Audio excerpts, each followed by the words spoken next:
So SRM knives, let's talk about the SRM 255L-GK here. We're going to be reviewing this guy, telling you everything you need to know about this knife, the good, the bad, the ugly. What is going on, guys? My name is Miguel. You're watching Miguel EDC, the channel where we talk everything EDC gear here. And today we're going to be checking out this knife from SRM, or Stay Ready for More. This is a Chinese knife manufacturer that's been in the knife game for quite some time now. It has been a debut here in the channel. I got a chance to unbox this guy here about a week or so, and just about getting ready to do the review here and send it back to Lefty EDC. By the way, shout out to Kevin, aka Lefty EDC, for lending me this knife to check it out. It has been a pleasure, and a spoiler alert, the action on this thing is really, really good. I'm going to tell you right now, I was not expecting this knife to be as good as it turned out to be. The action on this thing is spot on.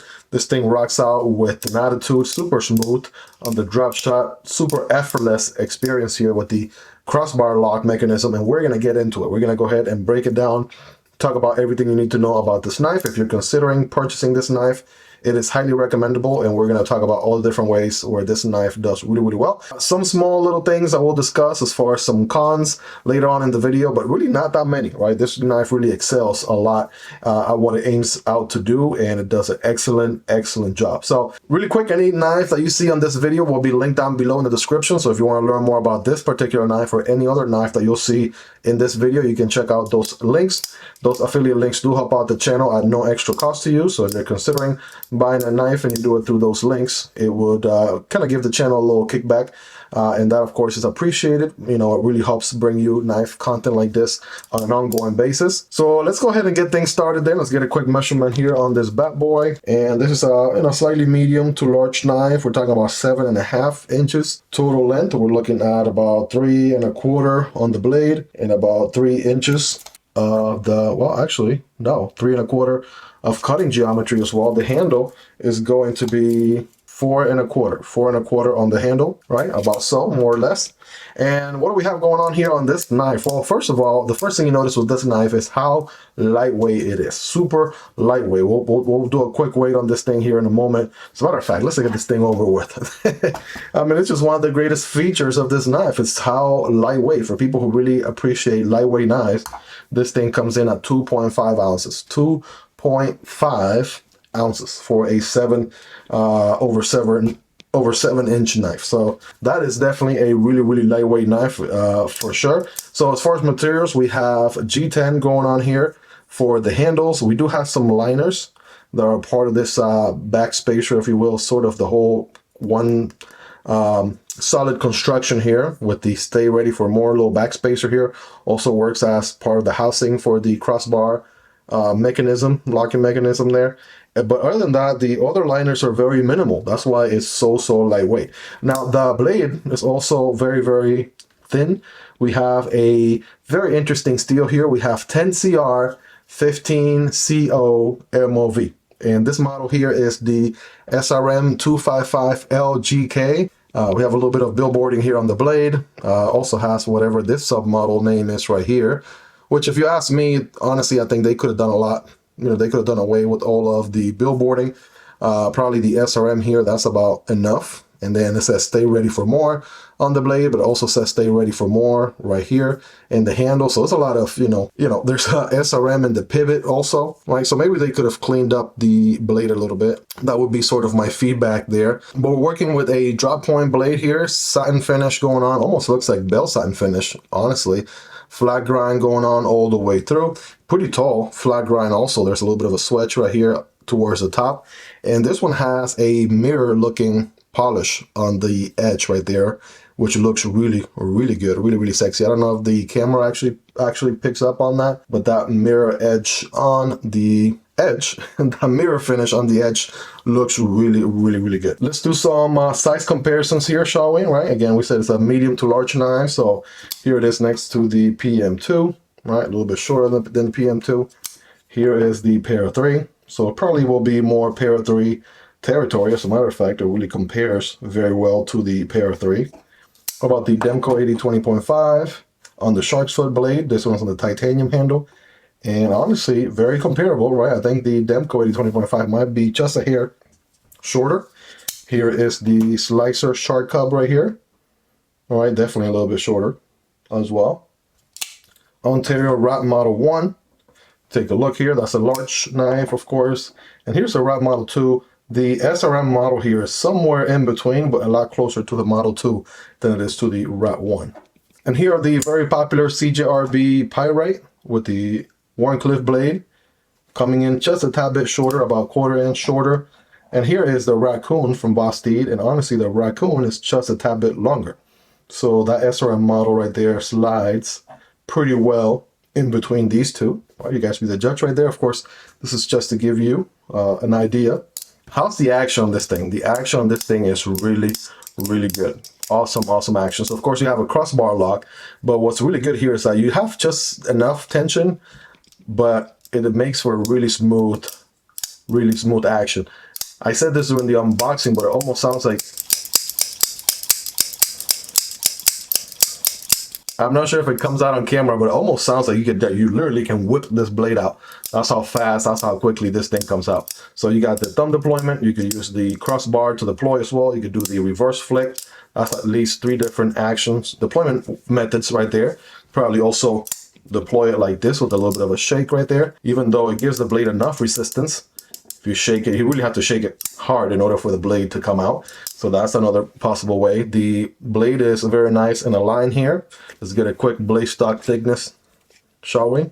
Looking at, let's see, let's find the thickest portion, maybe 0.10 of an inch right there, which is really good, right? Typically we see 0.12, so this one's even slimmer than that. The handles are going to be pretty slim too. Handles are around 0.45, 0.45 inches right there. That is not bad. And so yes, the super smooth. I feel like what really does the trick here for this one to be so smooth are the ball bearings. The ball bearings on this thing are perfect. Like the action is so good. I don't even know how to describe it. Like I'm not sure if the camera is even doing it justice of how good the action is on this thing, honestly. But yeah, drop shot action as you would expect it. You can do the slow thumb opening as well. Notice how the little spacer here, right, stay ready for more, also works as the stop pin for the blade. All right, so that's pretty neat the way they did that. Ergonomically speaking, you have a really good solid knife. I have medium hands, right? You guys be the judge there. Medium hands, not the biggest, not the smallest. I'm able to make good use of that real estate on the handle. There is no forward choke option on here, so your hammer grip right here, this will be your standard sort of grip here. So as long as you don't have like extra large hands, you will be okay. And I can rest my thumb on the blade if I wanted to get some precise slices, right? Some slicing work done. You have a little bit of a belly also if you want to do some slicing on like a tabletop or what have you, which is nice. The G10 is nice and contour all around, which is also really good. It really adds to that comfort. Hand melting ergos for the most part, and really, you know, like you barely feel it.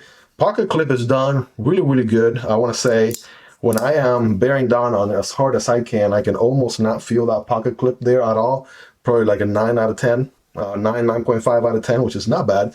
The biggest thing about this knife, of course, you have an ambidextrous locking knife, meaning a knife that can be used for, you know, righties and lefties alike. And of course, my left hand is not as trained as my right hand, so I'm a righty, of course, but as you can see, you know, I'm executing using the knife with my left hand just as well. We know we have an ambidextrous locking mechanism, the crossbar lock, so it is complemented by something very unique that this knife has going up its sleeve, and that is a reversible pocket clip, but not in any sense. First of all, it is a deep carry pocket clip, right? The entire handle of the knife is going to be hidden, but then the other trick is this. I want you guys to pay really close attention to what's about to happen here, because if you miss it, you're gonna be like, what just happened? It's gonna feel like magic, right? Check this out. So the pocket clip has 2 bars, right, that go into this little hole here. So you probably notice there's a hole on the other side, and so you're probably wondering, right, how do you unscrew the pocket clip? Well, the secret here is the fact that this one is a tool-free pocket clip. So whereas typically you will have to unscrew, you know, pocket clips and other knives and such, here you can simply just press on these 2 bars, kind of get them closer together like that, and then simply push with your thumb, and check this out. That pocket clip came right out, right? I can see where the pocket clip kind of locks in place once it goes into its position. So it was just on this side, right? Let's say I wanted to put it on the other side. It's as simple as that. All right, here we go. Insert it and watch it click. And that is it. You just reverse the pocket clip for lefties. What just happened? What just happened? That is some wizardry going on right there. I'm not sure if SRM has this patented or not. As a matter of fact, they do the same thing with the this other model here that I'm checking out. This is another SRM model. The review for this one's coming up right after this one. And same deal, right? You press or push the bars together. You're able to slide out the pocket clip and insert it on the other side. How neat, how cool is that? It makes me wonder, like, how ingenious. Whoever came up with that, I gotta tell you, they need a raise. They certainly need a raise, and that is just amazing. I'm just gonna go ahead and switch it back to the other side. So I'm flipping it here with my right hand. That felt unnatural to have it on the left side. But yeah, how cool is that? Like, how are, you know, other companies not doing something similar to that? Now, you know, the argument could be made, you know, you don't really switch your pocket clip that often, right? Which is, okay, I get it. If I'm a righty, I'm going to keep it on the right side. If I'm a lefty, I'm going to keep it on the left side. But honestly, you know, the fact that you don't have to use any tools to do that, especially if you're someone who's ambidextrous yourself, like you use your right hand pretty often, your left hand pretty often, you could easily do stuff with both hands. You don't necessarily have a preference for one or the other. Boom, this is the knife for you. Really, really cool way. Really cool way for them to achieve a deep pocket carry clip, but also very easy to manipulate, very easy to use and switch it back and forth. So I was blown away by that. They have a little bit of a lanyard solution in the back here as well. We have a matching G10 backspacer. It has a little bit of a curve in here that gives room to the standoff, a little gold, popping gold standoff, which really matches the pivot color here. That's pretty neat. Right, and that is your lanyard solution, which makes it nice and clean here on the show side. You don't really see a hole from this angle, okay? And honestly, other than that, like, super buttery smooth action, really awesome knife overall. Super fidgety. I want to say this has got to be one of the fidgety, you know, fidgetiest, not a word, fidgetiest, fidget-friendly knives out there, right? This one is really good. The action on this thing is, you could probably hand this knife to a non-knife person, and as soon as they figure out how to open and close, that's it, right? They can replicate that over and over again. The action is just solid. It's not a cumbersome knife to use, and honestly, this thing is really sharp. We're going to be cutting some paper and cardboard here towards the end of the video, and you're going to see this thing gives some of the $300 to $400 knives that I have featured in this channel a run for their money. Now this thing is extremely sharp. It came with a ghost-like edge, and I know that's a Spyderco thing, but typically when I say a knife is really sharp, I reference how sharp Spydercos come out of the box. This thing is like on a whole different level. That's how sharp this thing is. Crazy edge. And that's just the beauty of the 10CR 15 MOV or 15CO MOV. It is a high carbon stainless steel, Chinese made steel. It will do a good edge retention and has pretty good corrosion resistance, and it also has an overall good durability and toughness to it. So it's really not bad. Really good. I just wish that they had probably printed that somewhere in the blade instead of all the like model name, serial number, all of that. The overkilling it with the stay ready for more printed twice on the knife. Yeah, I would have appreciated that. So I had to look that up because it wasn't on the knife, and I kind of got a chance to learn a little bit more about the company. So SRM is a household name in China. Company was founded in 1998, and they've been doing knives for quite some time. They really specialize on making a working tool that people there actually use on a day-to-day basis for work purposes, for enthusiast purposes, for just EDC tasks. And so it's a pretty well-known brand there. And yeah, they make affordable knives, but they also put attention to detail. They make them really nice. The fit and finish here looks really good. You could tell me this knife was maybe upwards of $100, you know, but under $150, and I'll be like, okay, what's the brand? Because the materials are just that good. It feels that good in the hand.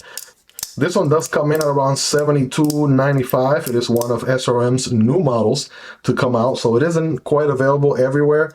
I did find it available in a few places, so I'm going to link it down below so you guys can check it out. And for that price range, you know, it's sort of, you know, you have some other contenders as well to consider, but honestly, with how sharp this is, how lightweight it is, it really is a good solid choice to consider, and honestly, extremely highly recommendable. Only thing that really draws back this knife, and it's really not an issue at all, if you have any sort of knife savviness, as long as you're not a completely rookie to the EDC community or what have you, the only challenge you'll face is when taking apart the knife. Obviously, a crossbar lock disassembly is typically going to be just a tad bit more challenging than a liner lock or a crossbar lock or what have you, right? So you got to be careful with the Omega springs. There's also the argument that, you know, Omega springs could perhaps not be reliable or as reliable as other locking mechanisms over time, which, you know, I don't believe this one shipped with additional Omega springs in the box. Let me double check. Yeah, in the box you have basically a little pouch, you have your little plastic bag, and a silica gel, and that's about it. So perhaps this day and age, 2024, we are all rooting, I feel like the knife community as a whole is rooting for crossbar lock manufacturers to at least include an extra pair of Omega springs, right? Now, Omega springs are not going to break in within a week or a month. I mean, I have crossbar locks that have, you know, they're well over a year old and I haven't had any issues. So it's more for long-term purposes. Buying Omega springs are also not the most expensive thing in the world. But yeah, adding some additional ones in the box should be a pretty, you know, industry standard by now. And more companies should take note on that and do that. But yeah, aside from the disassembly challenge and, you know, Omega springs as a whole, everything else on this knife is a big W. It's a big win. Honestly, the action on this thing is amazing. We have a super fidgety knife here. If you're into fidgety knives, that is certainly a plus right there. The edge is nice and shiny too. That satin finish, I mean, it is a fingerprint magnet, so I keep having to wipe it or what have you. But that mirror finish on the edge just makes it pop really, really well. So another feature this knife has is what they call the mono chassis, right? So basically this one back spacer here or what have you, which is also works as the crossbar mechanism, works as the liner itself. So there's very minimum liners going on here. As you can see, there's not even any milling going on at all on this bad boy. So only a little bit of stainless steel going on either side. And that's about as minimal as it gets. It helps a ton with the weight. And yeah, that's what does the trick, right? Let's check how robust that blade is. That's like a 9.9 out of 10 right there in the open down play. Barely a hair of side to side if I really push it, if anything. But that's pretty rock solid right there. And, you know, for a lot of people who are, you know, carrying EDC $300, $400, $500 knives, you know, for a daily task, you're probably carrying also a beater on the side, another knife that you can just take out of your pocket and start cutting with and not be afraid to beat on. This knife right here would do just that. And it's super light, like especially people who are wearing sweatpants or what have you, maybe gym shorts, going to the gym or what have you. I can see this being a perfect knife for that. 2.5 ounces, that is really good weight right there for everything EDC. So yeah, really good first experience with SRM. This one here doing a really good job. Hey guys, future me here. Almost went through this whole video without doing a hardware check. So let's make sure that we add this in somewhere. Here we go. So we have, again, highly recommended tools are linked down below in the description. TA in the pivot right here, which is a captive pivot. Good job there. TA on the pivot. And then it kind of all falls from there because everything else is T6. We do have 2 body screws. Keep in mind there is no pocket clip screw here. We talked about that. It is a toolless, right, pocket clip. I still can't get over the fact that that's got to be the coolest thing. And then of course T6 in the body. So it is a, you know, budget knife. It's around $75 or so, a little bit under 75 bucks. So, you know, T6 would have been appreciated. I feel like in 2024, right, if they can do the fractional cents that it takes for them to do bigger hardware, it would really be appreciated. But yeah, those are your hardware right there. T6 everywhere except the pivot, which is a T8. Again, I mentioned at the beginning, this thing is super sharp, and I'm about to demonstrate that here. Got some recycled paper here from my notebook. Just gonna do a couple of quick cuts here. This thing is a laser beam, you guys. Laser beam. All right, initial cuts. This thing bites into the paper right away. And honestly, look how good this thing cuts. There's no, like, you know, issues of it catching or anything like that. This is pretty much factory edge. Now, keep in mind, some other YouTubers have checked it out ever since Kevin got to unbox it for the first time. And this thing is still holding a pretty nasty edge right here. It cuts really good, super smooth, just like butter. really sharp. Again, really putting from what I've experienced so far, and I've been doing this for about, you know, close to a year and a half by now, really put some $300-4 knives out there to shame. That's how sharp this thing is. So yeah, when cutting cardboard, keep in mind, don't cut perpendicular, but at an angle like that. This thing already wants to bite into the cardboard. Yeah, it's gonna cut very well. Now this cardboard already had some, like, you know, pre-cut to it, but yeah, let's start fresh again. Yes, the thing is going to annihilate cardboard. Very effortless. Check that out.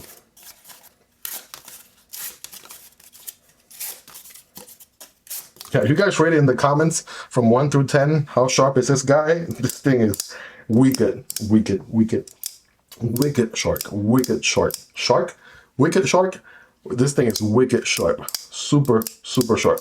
Well, there you have it, guys. That is the SRM, aka Stay Ready for More model 255L-GK. And that's another small gripe of mine with the Chinese manufacturers. I'm not sure why they can't, and it's not all of them, right? I feel like Civivi does a really good job, Sencut, CJRB, all of these other companies have moved on from doing alphanumeric model names to their knives to actually something like the Elementum. Nowadays, everybody knows what the Elementum is. You talk about something like the Civivi Banter, or I don't know, start naming different designs here left and right, and everybody knows exactly what they are. You know, you give it an actual name, but you start sending out different letters and numbers, it's really hard to memorize or even remember a knife model like that. So another tip of feedback, if I could give SRM any feedback here, would be, you know, come up with a unique name, right? This thing had a pretty unique name aside from just letters and numbers. Like, that would really make it stand out even more, because the knife delivers. The knife does a really outstanding job, and this thing performs really good for being a around $70 knife. And so if it just had a name to go along with it, make it catchy, make it stand out, make it, you know, a knife that people will remember, man, this thing would be really good. I want to say, I know this is probably like the most cliche thing to say in 2024, but this knife is a bug out killer, right? It seems like every crossbar lock knife coming out these days is a bug out killer. Under $100, this thing has the action, has the super great cutting performance, super lightweight, really will give the Benchmade bug out a run for its money. And as cliche as that sounds, it is 100% true. So there you have it. Again, this guy will be linked down below if you want to check it out. If you do end up wanting to purchase it and you get it through those links, it will certainly help out the channel at no extra cost to you. Again, super highly recommendable knife. If you made it to this point in the video, go ahead and smash that like button. If you haven't already, it really helps this video reach a larger audience. Go ahead and subscribe to the channel if you aren't already. We are 4,000 guys, 4,000 subscribers strong. Really excited for what 2024 has in store for us. So if you enjoy knife content and EDC gear content like this on a daily basis, please consider subscribing. If you want to go a step further and support the channel, you can do so on Patreon. There's a link for Patreon down there, or you can simply become a member right here on YouTube.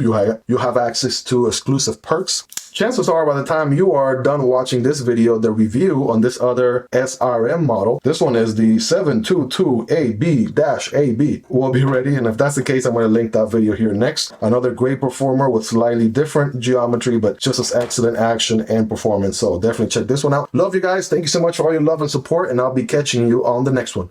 Peace.